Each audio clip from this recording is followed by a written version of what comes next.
रहमानिर्रहीम अस्सलाम वालेकुम वरहमतुल्लाह। Welcome to new channel. Allah करीम से दुआ है कि इस नए चैनल पे हमें बरकत अता फरमाए और मेरी ज़ुबान को कुशाइश बख्शे कि आपके दिलों की गिरें खोल सकूं। आज का जो मेरा मौजू है वो आईबीएस है, इरिटेबल बाउल सिंड्रोम जिसको कहा जाता है। मैदे की खराबी के नाम से आमतौर पे हम इसको पहचानते हैं। तो आज मैंने सोचा कि ये आईबीएस से ज़रा आपको डिटेल में इसका एक इंट्रोडक्शन आपको करवाऊं और ताकि पता चले कि ये क्या बला है और इसके साथ डील कैसे करना है। और बड़ी ये एक अच्छी वीडियो बनने वाली है इंशाल्लाह ताला। इसलिए आपसे गुजारिश है कि इसको पूरा देखिएगा और इसमें मैं बहुत सारी टिप्स भी बताऊंगा आपको और लाइफस्टाइल की चेंजेस भी बताऊंगा। बहुत सारे सीक्रेट्स भी ऐसे आपके साथ शेयर करूंगा जो इससे पहले इंशाल्लाह ताला अभी तक वीडियो पर यूट्यूब वगैरह पर किसी ने डिस्कस नहीं किए होंगे। तो अब आईबीएस के हवाले से अगर हम देखें तो आईबीएस और डिप्रेशन यानी मैदे की खराबी और एंजाइटी, स्ट्रेस और डिप्रेशन, ये एक ही सिक्के के दो रुख हैं। और आम तौर पे यूँ होता है कि जिन लोगों को एंजाइटी, स्ट्रेस या डिप्रेशन का इशू है, उनका किसी ना किसी स्टेज पे ऑफ लाइफ पे मैदा ख़राब होना ही होता है। और कुछ रेयर लोग मुझे ऐसे नज़र भी आए हैं जिनको आईबीएस है और एंजाइटी, स्ट्रेस नहीं। वैसे हो तो नहीं सकता, लेकिन रेयर कुछ मैंने देखे हैं, एक दो केसेस ऐसे। और ये भी कुछ हद तक पॉसिबिलिटी मौजूद है कि डिप्रेशन रहे और स्टमक अपसेट ना हो। आम तौर पे जो चलन है, जो एक सिस्टम मैकेनिज्म इसका हम देखते हैं, वो यही है कि अगर आपको एंजाइटी, स्ट्रेस या डिप्रेशन होगा तो मैदा ख़राब हो जाएगा। अगर मैदा ख़राब होगा तो कुछ अरसे के बाद एंजाइटी, स्ट्रेस और डिप्रेशन हो जाएगा। तो इसी के हवाले से मैं अभी डिस्कस करता चला जा रहा हूँ। और एज़ यूजुअल टाइम मेरे पास थोड़ा था तो मैंने जल्दी जल्दी कुछ नोट्स लिए हैं। अभी वीडियो जब बनाने का वक्त आया तो थोड़ी सी शायद आपको बेतरतीब लगे, लेकिन मेरे साथ जुड़े रहिएगा इसमें और बहुत सारी गिरें जो हैं वो इंशाल्लाह खुद ब खुद सुलझनी शुरू हो जाएंगी। आईबीएस का जो आमतौर पे आप यूँ समझिए कि it's a set of symptoms, और मैं इस पे आगे जाके आपके साथ कुछ डिटेल में बात करता हूँ, लेकिन सबसे पहले हम इसके कुछ रीजंस को देख लेते हैं।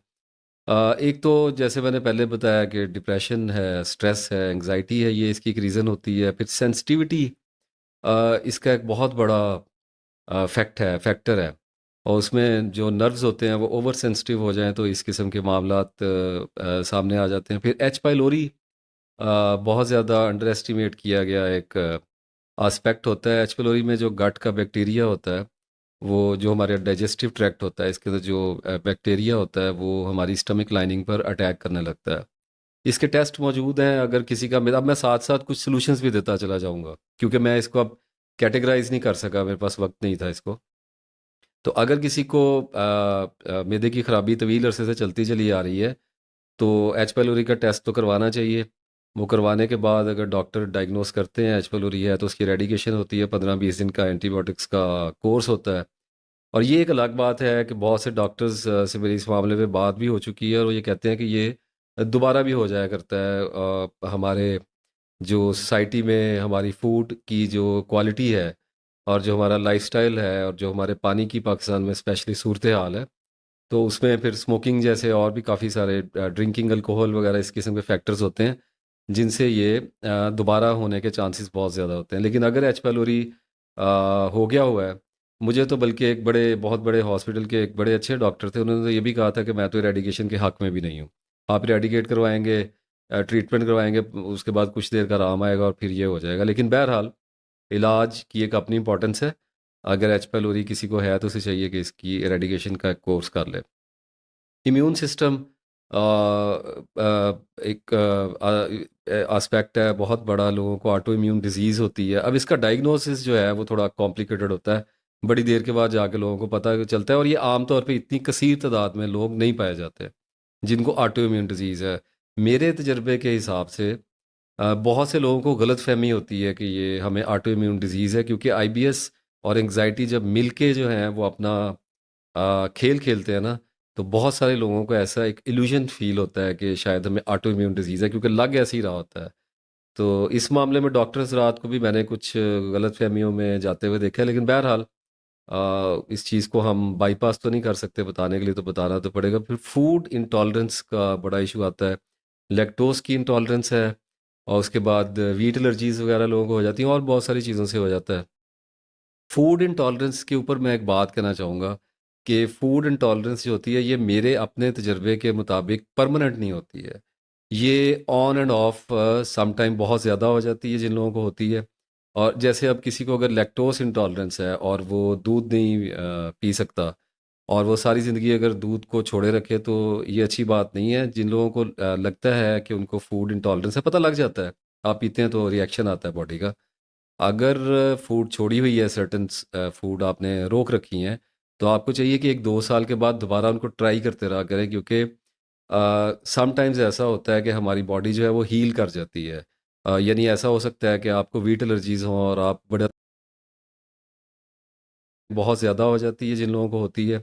और जैसे अब किसी को अगर लैक्टोस इंटॉलरेंस है और वो दूध नहीं पी सकता, और वो सारी ज़िंदगी अगर दूध को छोड़े रखे, तो ये अच्छी बात नहीं है। जिन लोगों को लगता है कि उनको फूड इंटॉलरेंस है, पता लग जाता है, आप पीते हैं तो रिएक्शन आता है बॉडी का।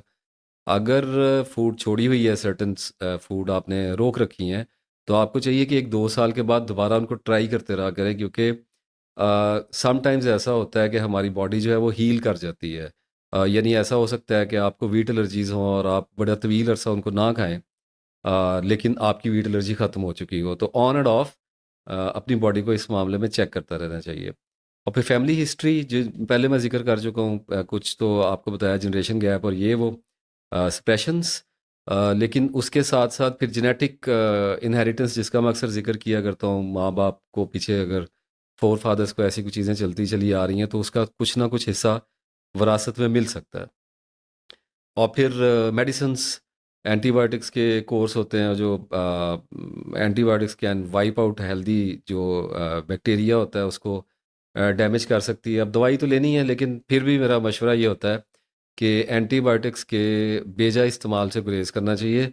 अगर नज़ला ज़ुकाम खांसी वगैरह हो रही है, इस किस्म की चीज़ें हैं, तो वो कोशिश करनी चाहिए कि बॉडी के इम्यून सिस्टम को उस पे बोझ डालना चाहिए, ताकि वो अपना काम जो है वो करता रहे। और बॉडी में हील करने की बहुत बड़ी कैपेसिटी होती है, मैं बार-बार बता चुका हूँ।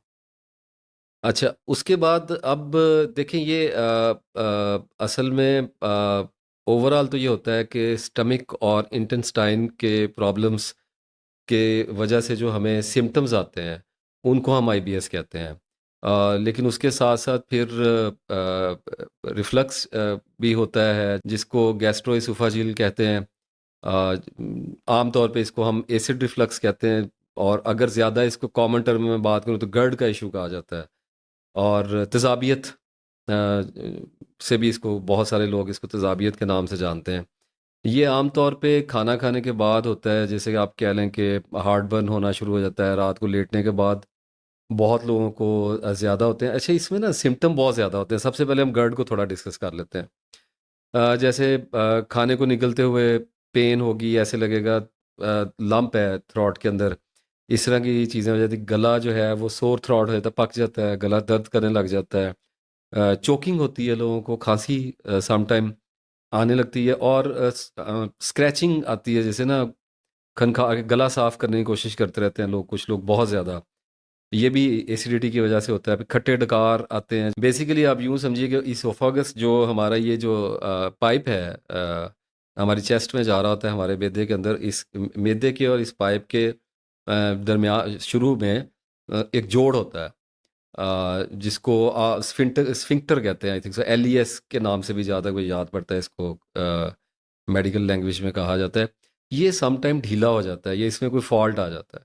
उसकी वजह से जो एसिड है ना, वो हमारे इसोफागस में आ रहा होता है, और उसकी वजह से हमें बहुत सारे इश्यूज पैदा हो रहे होते हैं। सीने में दर्द हो रहा है, कुछ लोगों को लगता है कि खाना ऊपर आ रहा है, और गले में कुछ अटका हुआ फील होने लग जाता है। इस किस्म की बहुत सारी चीज़ें होने लग जाती हैं, वो लाइनिंग को ख़राब कर रहा होता है। और अगर ये तवील अरसा रहे ना, तो फिर अल्सर्स वगैरह के भी कुछ इश्यूज आ सकते हैं। फिर नौजिया, दिल घबराना लगता है, जैसे वॉमिट की फीलिंग होती है, लेकिन होता नहीं है।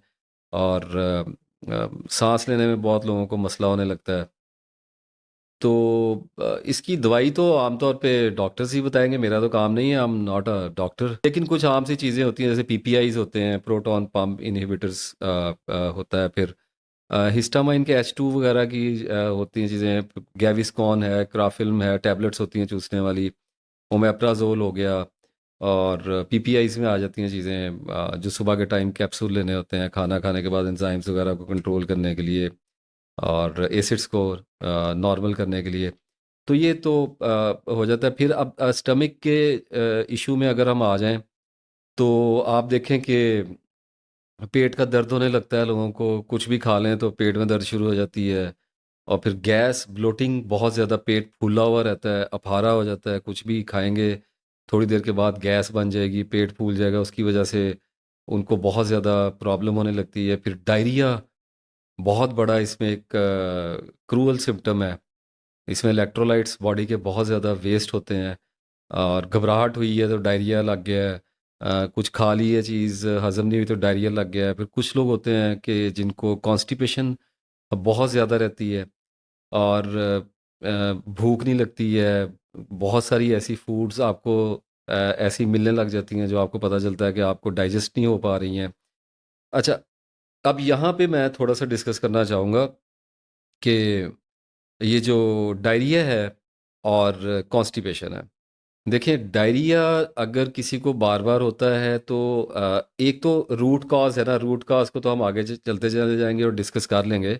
लेकिन फिलहाल तो इमीडिएट रिलीफ के लिए इसबगोल का जो छिलका होता है वो बेस्ट होता है। और उसको आप रात को सोते हुए नरम एक पानी के गिलास में डाल लें, और आप तकरीबन 10-15 सेकंड उसको चम्मच से हिलाने के बाद उसको पी लें, और इससे फ़र्क पड़ता है। अगर ज़्यादा शदीद डायरिया होता है तो फिर मेडिसिन लेनी पड़ती हैं, कुछ इमोडियम तरह की चीज़ें। जो भी मैं मेडिसिन बता रहा हूँ इसको डॉक्टर के मशवरे से लीजिएगा। मैं तो सिर्फ इसलिए बता रहा हूँ कि मुझे कुछ चीज़ों का पता है। तो कुछ कैप्सूल होते हैं, फ्लैजेल है एक बड़ी कॉमन सी चीज़ है, साथ में इमोडियम हो जाता है। इस किस्म की चीज़ें लोग ले लेते हैं, उससे इमीडिएट रिलीफ मिल जाया करता है। अच्छा, अब आ जाते हैं कब्ज़ के ऊपर। कॉन्स्टिपेशन के बारे में बहुत सारी गलतफहमियाँ हैं। आम तौर पे लोग समझते हैं कि चूँकि हम इंसानों की नेचर बनी हुई है कि 24 घंटे में अगर बाउल मूव नहीं करता, बाउल की मूवमेंट नहीं होती, तो लोग घबरा जाते हैं, कहते हैं कि हमें शायद कॉन्स्टिपेशन हो गई है। ऐसी बात नहीं है। कॉन्स्टिपेशन अगर आपको 3-4 दिन भी स्टूल पास अगर नहीं होता है, बाउल मूवमेंट नहीं होती है, अगर आपको हाजत नहीं होती, तो इसमें कोई इतनी ज़्यादा फ़िक्र वाली बात नहीं है। कोशिश करनी चाहिए कि 24 आवर्स में एक बार बाउल मूव करे और स्टूल पास हो जाए। लेकिन अगर नहीं होता, तो इसका मतलब ये हरगिज़ नहीं है कि ज़ोर लगाना शुरू कर दे आदमी। एक बात याद रखिएगा, ज़ोर बिल्कुल नहीं लगाना। अगर आपको हाजत नहीं महसूस हो रही है, आपको 1-2 दिन हो गए हैं, वेट कीजिए, रुकिए। और कुछ बातें मैं कहना नहीं चाह रहा था, मतलब अगर 1 हफ़्ता स्टूल पास नहीं होता, तो तब कॉन्स्टिपेशन की कोई मेडिसिन लेनी चाहिए, क्योंकि लैक्सेटिव जो होते हैं, अगर आप इनको बहुत ज़्यादा लेना शुरू कर दें तो अंतड़ियों की मूवमेंट जो है उस पे बहुत बुरा असर पड़ता है, और पानी भी खुश्क हो जाता है। बहुत सारी चीज़ें होती हैं जो डॉक्टर्स को बहुत बेहतर पता होगा। अच्छा, यहाँ पे मैं एक बात आपको बता दूँ, कॉन्स्टिपेशन के लिए मेरी एक पेशेंट से बात हो रही थी, तो उन्होंने एक बड़ी मुझे अजीब चीज़ बताई। मैंने बाद में कुछ लोगों को फिर बताई और उसके बड़े अच्छे रिजल्ट आए हैं। आलू बुखारे का जो जूस होता है, उसको आप अगर पिएँ तो उससे बहुत ज़्यादा फ़ायदा होता है। कुछ और भी चीज़ें हैं, दूध पिया जा सकता है अगर हज़म होता है, रात को नीम गर्म दूध पी लें तो उससे भी बहुत ज़्यादा फ़र्क पड़ता है। पानी ज़्यादा पीना चाहिए। पानी का इंटेक आजकल लोगों का बहुत ज़्यादा कम है, हॉरिबली लोग कम पानी पी रहे हैं। अ, पानी डिटॉक्स करता है, पानी से इलाज करना चाहिए। कम से कम 12-14 ग्लास गर्मियों में जितनी हमारी गर्मी होती है, और वो पीना चाहिए। बहरहाल, कब्ज़ के बारे में ये बात आप याद रखिएगा कि जिन लोगों को कब्ज़ होती है, फॉर एग्ज़ाम्पल दूसरे दिन अगर स्टूल पास हो रहा है, तो कोई बात नहीं, होने दें। और जब बाउल की मूवमेंट होती है तो कोशिश किया करें, जिन लोगों को कब्ज़ रहती है, कि जब पहली बार आपको प्रेशर फ़ील हो रहा है तो आप मत जाएँ बाथरूम में। आप बैठे रहें, वेट करें। वो थोड़ी देर के बाद हर बॉडी का अपना एक बिहेवियर होता है बाउल को मूव करने का, हैबिट्स होती हैं स्टमक की। तो अगर हो सकता है आधे पौने घंटे के बाद, घंटे के बाद आपको दोबारा हाजत महसूस हो, तो उस वक्त भी रुकिए, और जब तीसरी बार आपको दोबारा प्रेशर फील हो तब आप जाइए, और ज़ोर मत लगाएं। दो काम नहीं करने, एक तो कमोड वगैरह पे आपने ज़्यादा देर बैठना नहीं है। इससे बवासीर होने के चांसेस, हेमोराइड होने के चांसेस, फिशर होने के बहुत ज़्यादा बढ़ जाते हैं। इसकी डिटेल में मैं इस वक्त नहीं जा रहा, लेंथी हो जाएगा सब्जेक्ट। और दूसरा, आपने जोर नहीं लगाना, जोर लगाएंगे तब भी हेमोराइड होगा, मस्से बाहर आएंगे, प्रॉब्लम हो जाएगा, और एक नई कहानी ज़िंदगी की शुरू हो जाएगी। तो इन चीज़ों से थोड़ा सा गुरेज करने की कोशिश करें, पानी ज़्यादा पिया करें। और जिन लोगों को कॉन्स्टिपेशन रहती है, चाय अपनी कम करें। और आलू बुखारे का मैंने बताया, जैसे वो आप स्मूदी वगैरह उसकी बना के ले लिया करें। एक्सरसाइज किया करें। एक एक्सरसाइज होती है जंपिंग जैक्स, उसको यूट्यूब पे सर्च कर लीजिएगा। वो बिल्कुल हाथ दोनों ऊपर करके और टांगें खोल के जंप लगाना होता है, बड़ी फेमस है, हम सब ने स्कूल्स वगैरह में भी की हुई है। तो वो खाना खाने से पहले, नाश्ता करने से पहले, और दोनों खाने मील लेने से पहले, अगर आप 20-20 के 3 सेट अगर आप कर लेते हैं, तो it only takes 3 to 4 minutes और 5 मिनट्स ऑफ योर लाइफ। तो इससे जो हमारी लोअर इंटेस्टाइन है, उनके अंदर खिंचाव पैदा होता है। ये वॉक वगैरह करने से और किसी एक्सरसाइज करने से आम तौर पे पैदा नहीं होता। इसलिए इस एक्सरसाइज को जहन में रखिएगा। जिन लोगों को कॉन्स्टिपेशन होती है, वो इसको ट्राई करें। पानी के बारे में मैं आपको कुछ बताता चलूँ कि डिहाइड्रेशन आजकल हमारा पाकिस्तानियों का तो इतना बड़ा इशू है कि मेरी जिस भी बंदे से बात होती है, मैं उससे पूछता हूँ ना कि आपका पानी का इंटेक कितना है, तो लोग आमतौर पे मुझे गर्मियों में ये बता रहे होते हैं कि 3-4 गिलास पी लेते हैं जी। और सर्दियों में तो 1 गिलास सुबह पी लिया, एक दो शाम को कहीं पी लिया, दैट्स ऑल। इस तरीके से गुजारा नहीं चलता।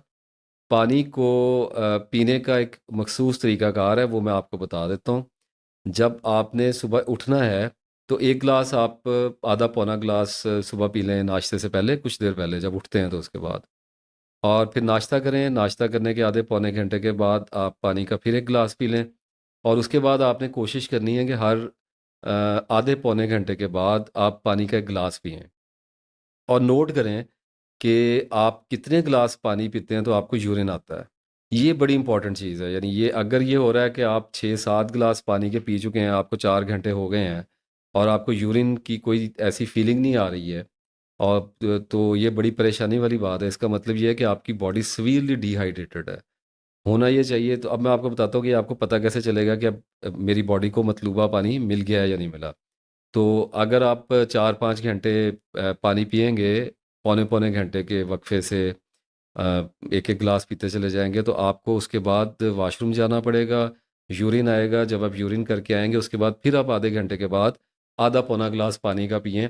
तो फिर आहिस्ता आहिस्ता आपको 1-2 गिलास के बाद ये फील होगा कि अब इतना वेट नहीं करना पड़ रहा, अब मैं पानी मैंने पिया है, तो मुझे थोड़ी देर के बाद वॉशरूम जाना पड़ गया है। और यूरिन का कलर जो होगा वो शुरू में येलो होगा, और डार्क येलो होगा, उसके बाद वो कम होता होता वाइट हो जाएगा। जब ऐसी सूरत हाल हो जाए कि आप पानी पी रहे हैं, आधे पौने घंटे के बाद आधा गिलास आपने पिया, और 2 गिलास पीने के बाद आपको फिर यूरिन आ गया, तो इसका मतलब है कि अब बॉडी की नीड जो है वो पानी की, वो पूरी हो गई है। अब आप आगे नॉर्मल रूटीन में जा सकते हैं। फॉर एग्जांपल, अगर आपको 6-7 घंटे हो गए इस रूटीन के साथ, तो फिर आप बाकी जो आपका रिमेनिंग डे है, उसमें आप नॉर्मल, जब आपको प्यास लगे आप तब पानी पी लें, और फिर सोने से पहले 2 घंटे पहले, 1.5 घंटा पहले आप पानी जो है वो बिल्कुल बंद कर दें। ये आपकी दिन की रूटीन होगी। तो जिन लोगों को आईबीएस है, जिन लोगों को एंग्जाइटी है, डिप्रेशन है, फॉर गॉड सेक अपने पानी के इनटेक को बेटर करना शुरू करें। अच्छा, उसके बाद फिर ये कुछ मामलात होने शुरू हो जाते हैं जब आप आईबीएस में थोड़ा तवील अरसा रहते हैं, जैसे कह लें कि 6 महीने, साल। हर एक के मिजाज पे होता है। कुछ लोग 1.5-1.5 2-2 साल भी निकाल जाते हैं, कुछ 2-3 महीने में ही परेशान हो जाते हैं। फिर कुछ ऐसे मामले शुरू हो जाते हैं, रात को नींद उड़ जाती है, नींद नहीं आती, गैस हुई रहती है, पेट में दाबियत हो जाती है, और फिर इस तरह से बुरे ख्वाब, नाइटमेयर्स आने लग जाते हैं। ज़ाहिर, जब पेट इतना फूला हुआ है, और उस फूले हुए पेट के साथ आप सोएंगे, तो आपको पुरस्कून नींद कैसे आ सकती है। और फिर सुबह उठते हैं, तो जब रात को आपकी बॉडी इतनी डिस्कम्फर्ट में रही है, तो सुबह उठने के बाद चिड़चिड़ापन, सैडनेस, और उसके बाद गुस्सा, फिर you sometime you feel like crap, और फिर उदासी बहुत होती है, और दुनिया में दिल नहीं लगता, काम करने को दिल नहीं करता, कपड़े पहनने को, नहाने को दिल नहीं करता। ये जो सारा इस किस्म का सिनेरियो शुरू होता है ना, ये इसका मतलब ये होता है कि अब एंग्जाइटी का दौर शुरू होने वाला है। अब वहम आ रहा है, ऐसा-ऐसा माइंड इरिटेट हो रहा है, क्योंकि कांस्टेंट बॉडी में जब सिंड्रोम रहेगा, तो लामहला फ़ोबियाज़ पैदा होंगे और फ़ोबियाज़ पैदा होंगे, वहम और वसावस पैदा होंगे, तो उसके साथ फिर माइंड जो है वो परेशान हो जाएगा, डर जाएगा और फिर एंग्ज़ायटी में और फिर वहाँ से डिप्रेशन में चला जाएगा। ये एक लॉजिकल इसका एंट्रेंस है, इसी तरह से होता है।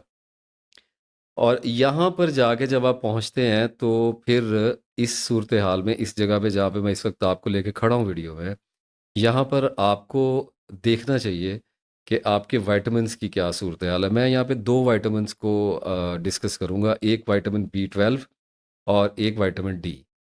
ये जो दोनों विटामिन्स हैं, ये बहुत बड़े रिस्पॉन्सिबल हैं, क्योंकि देखिए हो क्या रहा है कि जब खाना हज़म नहीं हो रहा, जब एंजाइम्स डिस्टर्ब हुए हुए हैं, जब एसिडिटी हो रही है, रिफ्लक्स हो रहा है, बहुत ज़्यादा दर्दें हो रही हैं, गैस्ट्राइटिस हुआ हुआ है, ब्लोट कर रहे हैं बहुत ज़्यादा, तो इसका मतलब है कि विटामिन्स की सिक्रीशन भी ठीक तरह से नहीं हो पा रही है, और फिर आदमी डर जाता है, चीज़ें खानी छोड़ देता है, लोग गोश्त छोड़ देते हैं, दूध लेना छोड़ देते हैं, डेयरी से भाग जाते हैं। तो इस तरह के मामलात में ऑब्वियसली विटामिन्स के लेवल गिरने शुरू हो जाते हैं, बड़ी लॉजिकल सी चीज़ है। तो चेक कर लेना चाहिए। और फिर कुछ लोग ऐसे भी होते हैं जिनके विटामिन्स के लेवल गिरते हैं, तो उनको आईबीएस हो जाता है और वो डिप्रेशन में चले जाते हैं। एक कैटेगरी ऐसी है जिनके विटामिन्स के लेवल गिरते हैं, वो वहाँ से डिप्रेशन और एंग्जायटी में जाते हैं और वहाँ से उनको आईबीएस साथ में लग जाता है। तो ये ग्रुप्स बने हुए हैं, एट द एंड आपने पहुँचना एक ही तरह की जगह के ऊपर है। अच्छा, अब इसके लिए टेस्ट होता है, ब्लड वर्क है, ऑब्वियसली ब्लड का टेस्ट होता है। एक तो आपको अपना एचबी वगैरह चेक कराना चाहिए, WBC, blood count, white blood cells, red blood cells, इनका आपको काउंटिंग चेक करनी चाहिए। आपका एचबी किधर है, हेमोग्लोबिन कहाँ खड़ा हुआ है, वो आपको पता होना चाहिए। और उसके साथ विटामिन B12 का और विटामिन डी का test is must to do, I am telling you. याद रखिए मेरी बात को। और ये जो टेस्ट है ना, ये, अब मैं यहाँ पे नाम नहीं ले सकता, जो अच्छी लेबॉर्ट्रीज़ हैं, जो पाकिस्तान में रिप्यूटेबल लेबॉर्ट्रीज़ हैं, जो बड़े इदारे हैं, अब तो हर शहर में उनकी ब्रांचेस बन गई हुई हैं, छोटे शहरों में भी कलेक्शन सेंटर्स बने हुए हैं। आप किसी छोटी लेबॉर्ट्री से टेस्ट ना करवाइएगा। पता नहीं है क्या रीडिंग दे देते हैं, अक्सर रीडिंग्स गलत निकलती हुई मैंने देखी हैं। तो अच्छी जगह से करवाएं। आमतौर पे कितने का होगा, 3,000 3500 का एक टेस्ट होता है, 7 8 हज़ार में आपके टेस्ट हो जाएंगे दो। और जब ये टेस्ट आपके सामने आए, तो मैं आपको कुछ आइडिया दे देता हूँ। बेसिकली मैं फिर एक दफ़ा रिपीट कर रहा हूँ कि कंसल्ट योर डॉक्टर, और टेस्ट लेके डॉक्टर के पास चले जाएं। ये ओवर द काउंटर हो जाते हैं टेस्ट, आप लेबॉर्ट्री में जाके बताएंगे तो आपको टेस्ट कर देते हैं। अब इनके अगर लेवल कम आने हैं, तो वो किस किस्म के आने हैं? जो है विटामिन B12, अगर तो ये 200 250 से नीचे आ रहा है, कम आ रहा है, तो आप बॉर्डर लाइन से नीचे गिर गए हुए हैं। मतलब अब जो बड़ी लेबॉर्ट्रीज भी हैं पाकिस्तान में, उनकी रीडिंग में थोड़ा सा फ़र्क पाया जाता है। आई डोंट नो वो क्यों है। लेकिन फिर भी आप ओवरऑल एक आइडिया रखिएगा कि अगर आप 200 से नीचे चले गए हुए हैं, तो आप डेफिशिएंट हैं। साथ में मेजरमेंट लिखी होती है, स्केल लगे होते हैं कि 0 से लेके इतने तक होनी चाहिए, आप डेफिशिएंट हैं या नहीं है। बड़ी सिंपल सी रीडिंग होती है। अगर फिर भी आपको समझ नहीं आती, लेबॉर्ट्री के टेक्नीशियन से पूछ लीजिए, या आप अपने डॉक्टर के पास चले जाइए, दे विल टेल यू।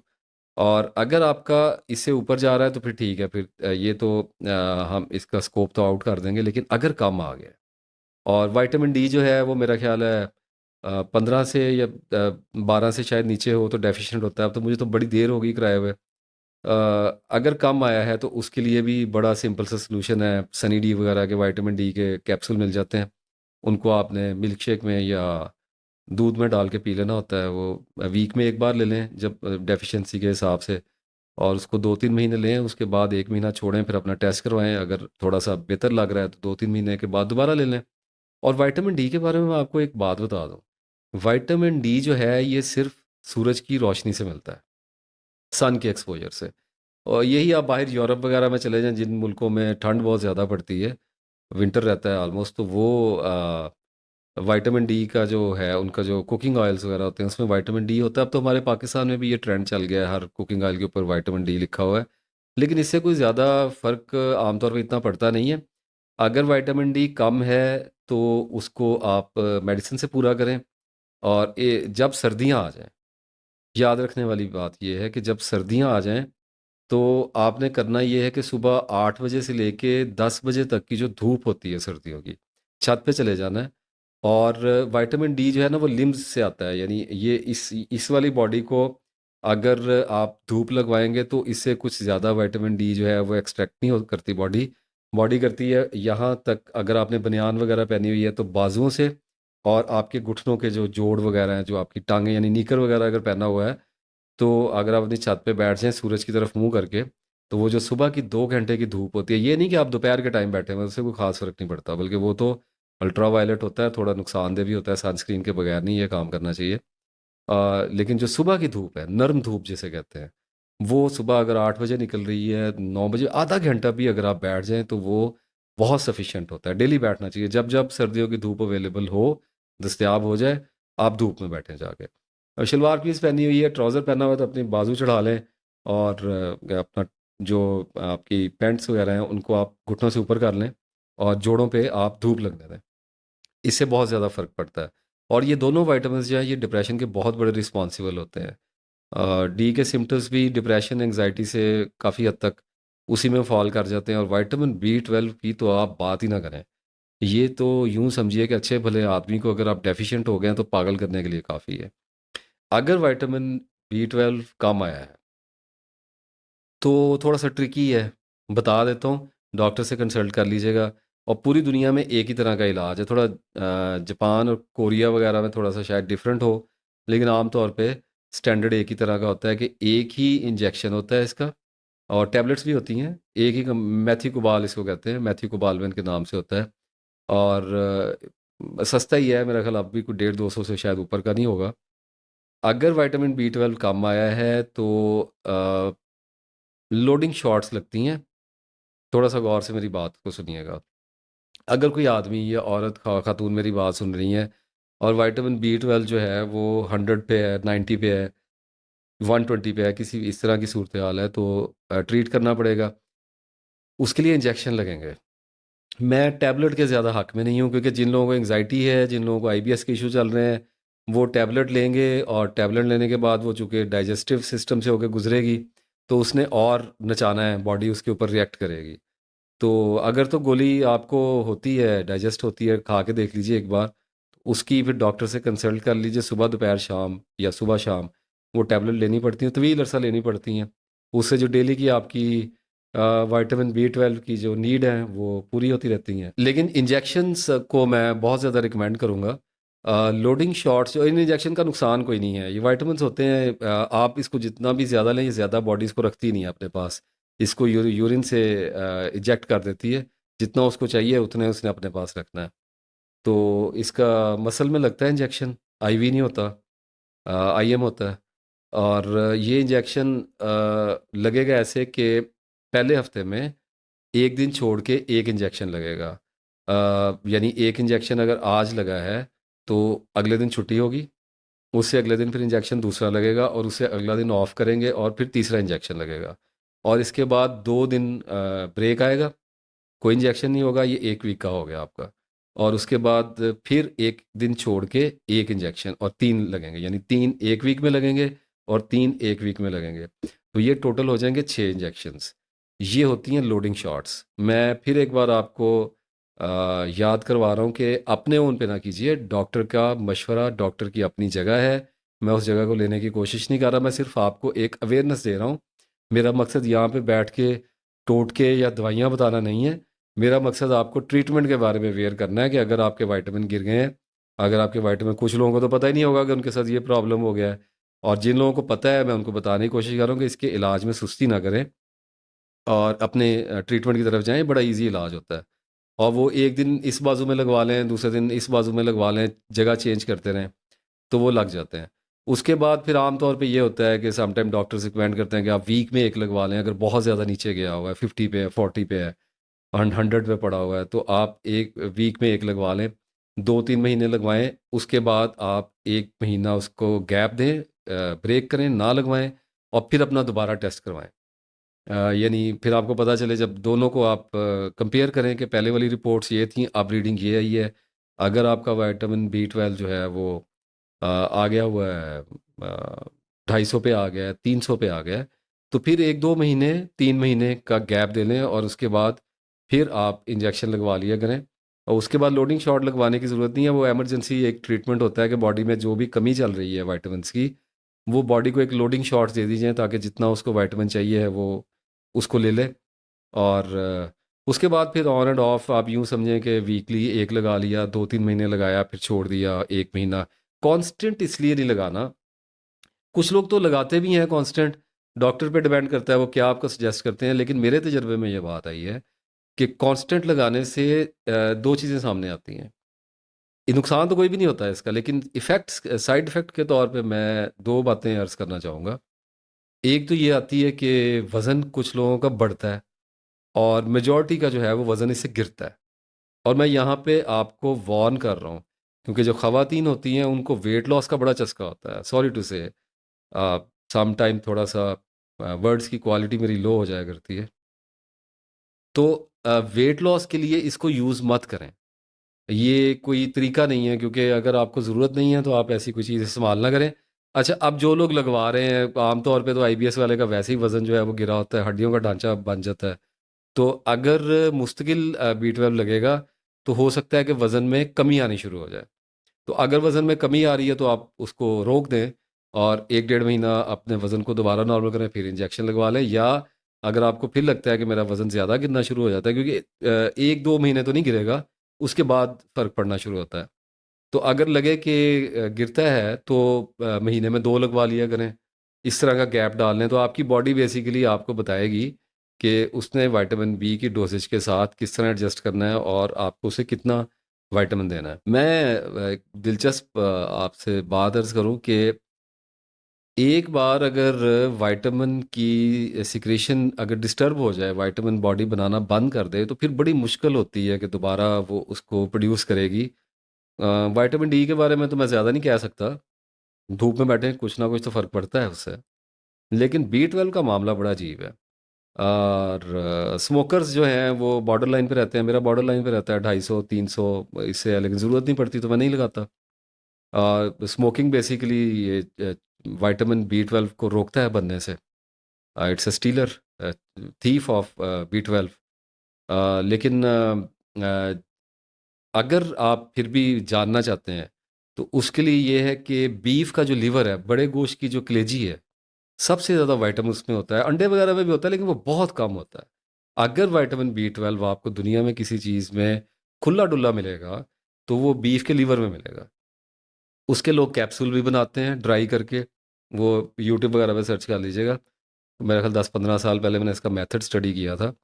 जिन लोगों को कलेजी खाना अच्छा नहीं लगता, बच्चियाँ आम तौर पे नहीं खाती हैं इस तरह की चीज़ें, तो वो उसका एक प्रोसीजर होता है, उसको ड्राई कर लेते हैं, फिर उसको ग्राइंड करके और उसको कैप्सूल में भर लेते हैं और उसको डेली लेना शुरू कर देते हैं। इस ये भी बहुत अच्छा एक नेचुरल तरीका है।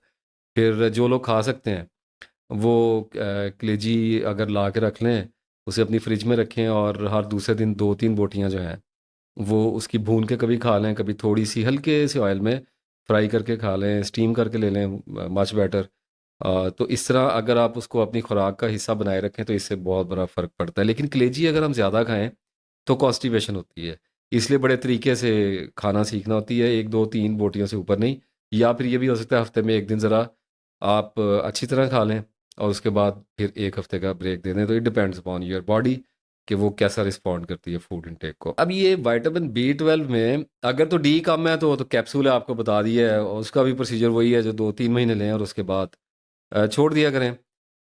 विटामिन बी12 का ये है कि जब हमें फिर मुस्तकिल लगाने पड़ जाते हैं ना, तो फिर रोज़-रोज़ जाना कंपाउंडर्स के पास, जो भी लोग बैठे होते हैं क्लिनिक्स में, और और जो डॉक्टर्स के पास जाके लगवाना तो थोड़ा तरद्दुद वाला काम हो जाता है। तो इस मामले में मैं रिकमेंड नहीं करूँगा, लेकिन पूरी दुनिया में ये होता है कि लोग बी12 के इंजेक्शन को सेल्फ इंजेक्ट करते हैं, और ये ऐसे ही है जैसे डायबिटीज़ के पेशेंट जो हैं वो सेल्फ इंजेक्ट करते हैं, इंसुलिन खुद ही तो लगाते हैं, अब डॉक्टर के पास तो नहीं हर रोज़ लगवाने जाते। तो उसमें ये होता है कि अगर आप यूट्यूब पे सर्च करेंगे how to self inject vitamin बी12 इंजेक्शन, तो आपको बहुत सारे ट्यूटोरियल्स मिलेंगे, कुछ डॉक्टर्स ने भी किए हुए हैं, बहुत सारे तो ट्यूटोरियल्स डॉक्टर्स के अपने ही हैं, और फिर कुछ लोग जो लगाते हैं उन्होंने भी किए हैं। और इंटरेस्टिंगली मैं आपको एक बड़ी अजीब बात आज बताता चलो, हमारी बॉडी में कुछ पॉइंट्स होते हैं जहाँ पर पेन के रिसेप्टर्स बहुत कम होते हैं। अब आपने कभी अगर सोचा हो कि इंजेक्शन हमेशा बाजू के इस तरफ पकड़ के लगाते हैं, तो इसलिए लगाते हैं कि यहाँ पर पेन कम होती है। अब बगल वगैरह में लगाने से भी पेन कम होती है आर्म पिट में। और कुछ लोगों का तो आपको एक्सपीरियंस हुआ होगा, जिन लोग जो इंजेक्शन लगवाते हैं, उनको तो ये तो कि कुछ लोगों का हाथ बहुत सख्त होता है और कुछ लोगों का हाथ बहुत नर्म होता है। यानी अक्सर आपने देखा होगा किसी ने इंजेक्शन लगाया तो आपको बहुत दर्द हुई, और किसी ने इंजेक्शन लगाया तो आपको पता भी नहीं चला। उन लोगों को स्पॉट्स का आइडिया होता है, उनकी ट्रेनिंग जो है प्रोफेशनल हुई होती है, और वो आपको एग्जैक्टली उस जगह पे इंजेक्शन लगाते हैं जहाँ पे आपको पेन वाले रिसेप्टर्स, वहाँ पर कोई भी ऐसी जगह चीज़ ही नहीं होती है। इसी तरह से हमारी जो थाइस हैं, रानें जिसको हम कहते हैं, जब आप कुर्सी पे बैठ जाते हैं तो आपके घुटनों से लेके जहाँ आपकी रानें ख़त्म हो रही होती हैं थाइस, उसके दरमियान में वो हाथ से ऐसे नाप के मैयर करके देखा जाता है। वहाँ पे भी एक स्पॉट होता है बड़े सिक्के के बराबर का, दोनों तरफ दोनों टांगों में। वहाँ पे भी पेन के रिसेप्टर नहीं होते। और फिर जो हमारे हिप्स होते हैं, कूल्हे, इनकी साइड्स पे गड़े होते हैं, दोनों कूलों पे। वो जो गड़े होते हैं उनमें भी पेन के रिसेप्टर नहीं होते। वहाँ पर भी अगर आप इंजेक्शन लगाएं, और मैंने एक दफ़ा अपनी लाइफ में ये एक्सपीरियंस करके देखा था, अपनी थाइस के ऊपर मैंने 5 cc की जो सिरिंज होती है उसके साथ मैंने इंजेक्ट किया। जस्ट जब मुझे ये इन्फॉर्मेशन पता चली कि पेन के रिसेप्टर्स तो बहुत सारी जगहों पे नहीं है, तो मैंने उसको स्लोली जो inject prone to take pain, मेरे लिए कोई मसला नहीं है इतना बड़ा, अगर आप हैरान हो रहे हैं चीज़ों से, बातों से। तो मैंने उसको आहिस्ता आहिस्ता सुई को इंजेक्ट करना शुरू किया, एंड यू बिलीव मी कि एक लम्हे के लिए भी मुझे कुछ एहसास नहीं हुआ कि मेरी बॉडी में कोई फॉरेन ऑब्जेक्ट, कोई सुई जा रही है।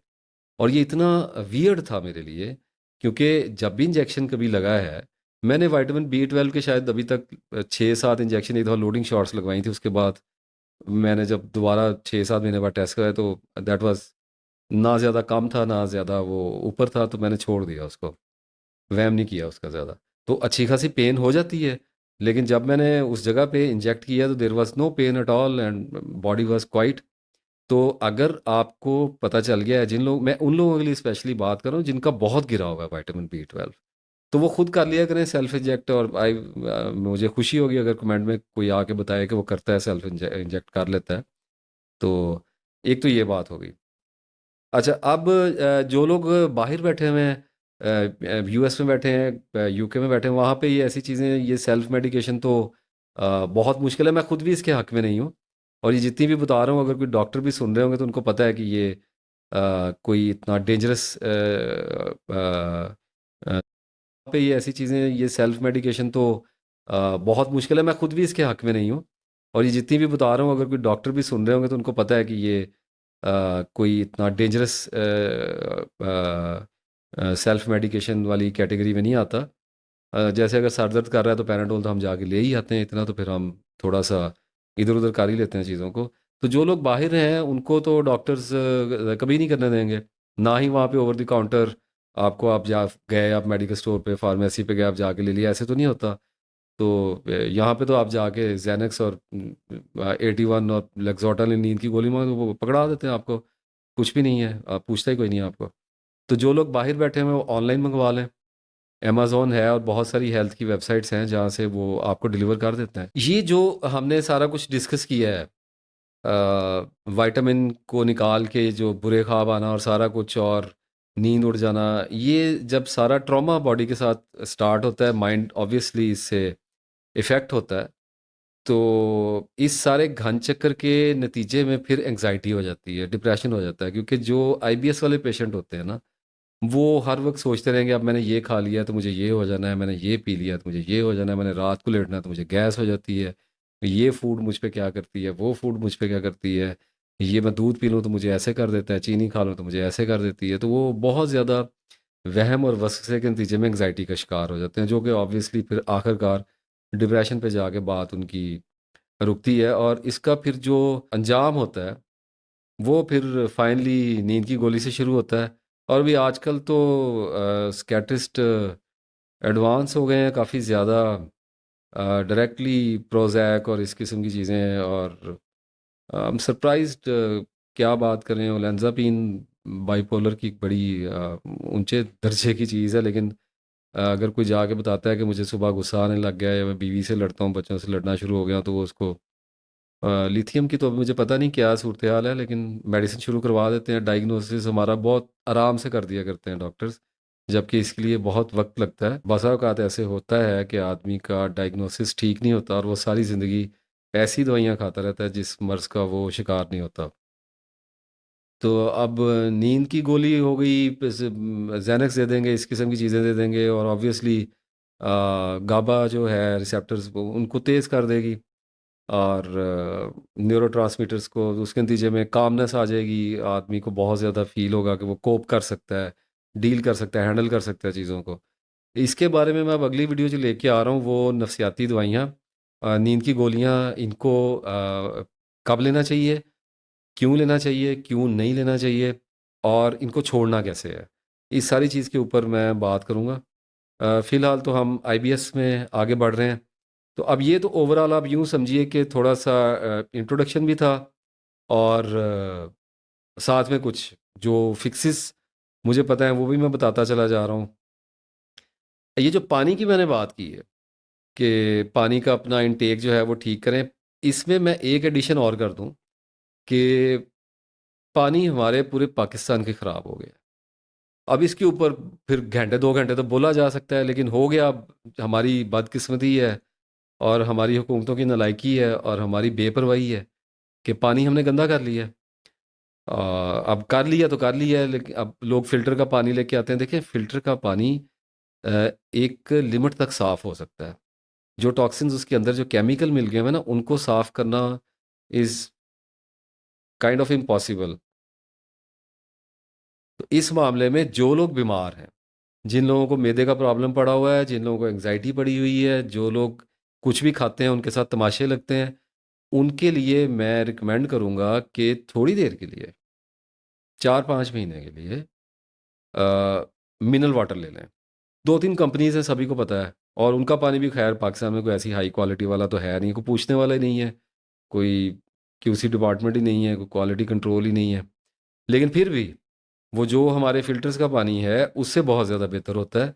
तो 19 लीटर की बॉटल्स मिलती हैं, वो अपने लिए ला के अकेला आदमी रख ले, उसको आप पिएँ, और you will see lot of improvements, I am telling you.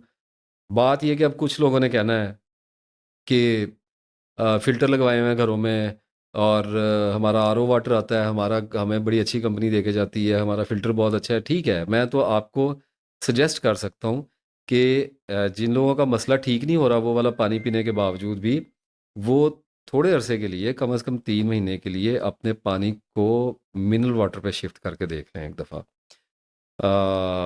कुछ इसके प्रोस एंड कॉन्स ऑब्वियसली हैं। कमज़ोर पानी होता है, कोई इतना ताकतवर पानी नहीं होता है, लेकिन भारी नहीं होता। हमारा पानी जो है फ़िल्टर्स वाला, उसकी तो मैं बात ही नहीं करना चाह रहा। बचने की कोशिश करें, जिन लोगों को हज़म हो रहा है ना, वो पी लें, उनके लिए कोई मजबूरी नहीं है। जो मरीज़ बन गया हुआ है ना, वो अपना जो वाटर इनटेक है वो मिनरल पे शिफ्ट कर ले, और जब मिनरल पे शिफ्ट करते हैं तो घर की ख़वातीन जो होती हैं ना, वो बड़ा फ़साद करती हैं। वो करती ये है कि अब मेरी बात सुन के अगर कोई बंदा अपने घर में पानी की बॉटल ले आएगा ना, तो औरतें क्या करेंगी कि उनका जो चाय का पानी होगा, जो जिस पानी में सालन बनेगा, खाना पकेगा, जिस पानी से आटा गूँधा जाएगा, वो सारे का सारा वही पानी यूज़ करेंगी जो पहले से घर में आ रहा है। तो मकसद फ़ौत हो जाता है ट्रीट करने का।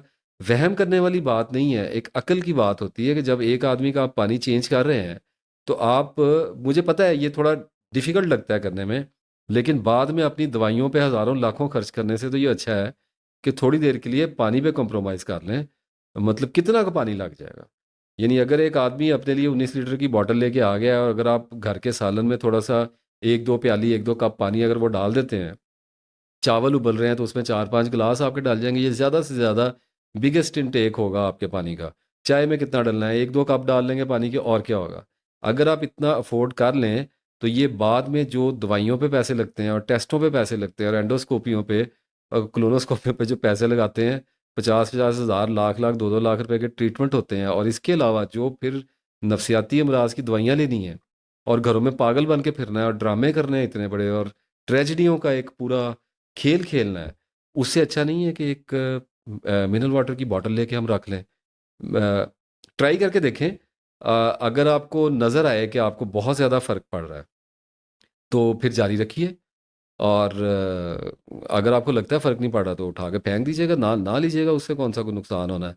और दोबारा अपना फ़िल्टर वाला पानी शुरू कर, लेकिन 3 महीने मैं रिकमेंड करूँगा जिन लोगों को प्रॉब्लम रहती है, स्पेशली कॉन्स्टिपेशन का मसला और पेट दर्द वगैरह का, गैस का मसला रहता है, वो अपने पानी को शिफ्ट करें।